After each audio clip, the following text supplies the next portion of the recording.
Our company is part of a holding company for the production of medicines in Voronezh. At our plant we have a variety of equipment for the production of medicines, from a peltizer to an automatic self-adhesive labeling line. At the end of the year, we carried out modernization and started replacing obsolete and technically obsolete equipment.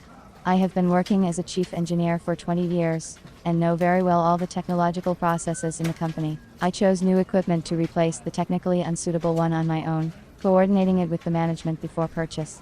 It was not an easy job. There is a lot of equipment on the market. Many processes have changed and become automated. In pharmaceutical production, it is very important to control the quality of raw materials and finished drugs. In production, they check the moisture level, melting time, transparency. To ensure that the tablets fully complied with the requirements of hygiene, it was necessary to have a serious approach to the choice of equipment. Plans for modernization included the purchase of a blistering machine, which is used for automatic formation of cellular packaging from PVC roll material. The machine automatically fills the cells with tablets. After filling the cells, the equipment seals the surface of the blisters with aluminum foil. Also a cardboard packaging machine, which is used for packaging various goods into cardboard boxes. In addition to inserting goods, cartoning machines have the function of inserting paper instructions. We are in the process of modernizing, and the replacement of old equipment is linked to the improvement of production technology. Equipment for the pharmaceutical industry has to meet international requirements. At first I contacted a company in Germany, which offered me automatic equipment for packaging capsules into aluminum blisters, but they specified that the whole process of delivery, customs clearance and installation of the equipment was not included in the price. Delivery could have been delayed and I declined. Then I contacted the company from Krasnodar. She said that they do not produce this type of machine, but if we could wait, they were willing to design and produce a blister machine, but it would not be until next year. I was not prepared to wait.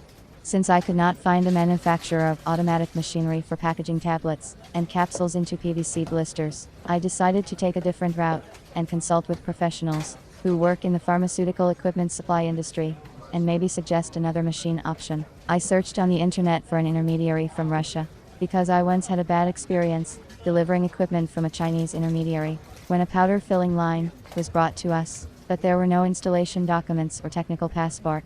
It took us a long time to set up the line. We consulted with the manufacturers on the phone, although they were reluctant to talk to us.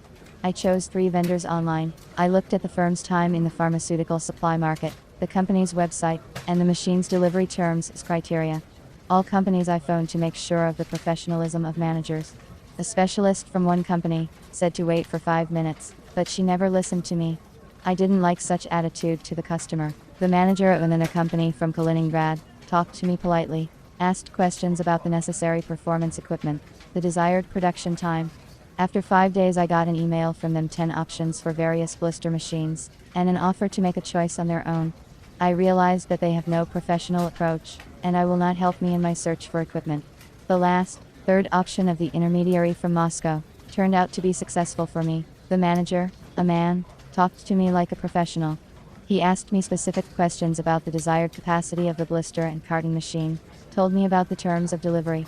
At the consultation stage he suggested a full cycle production and packaging line for PVC blistered gelatin capsules, and their subsequent packing into cardboard boxes.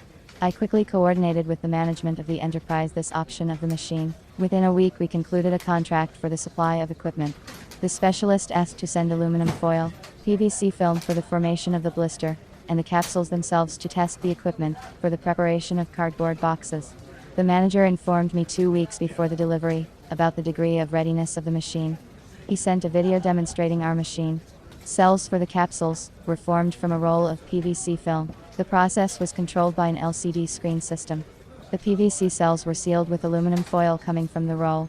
The aluminum foil overlapped the PVC and was welded by heating, forming a blister, which was fed on a conveyor belt for gripping, and forming a group of 2 blisters with subsequent packing into a cardboard box. Into the box, a special device placed a paper instruction, which is a piece of paper with printed information about the purpose, method of use, and side effects of the medication.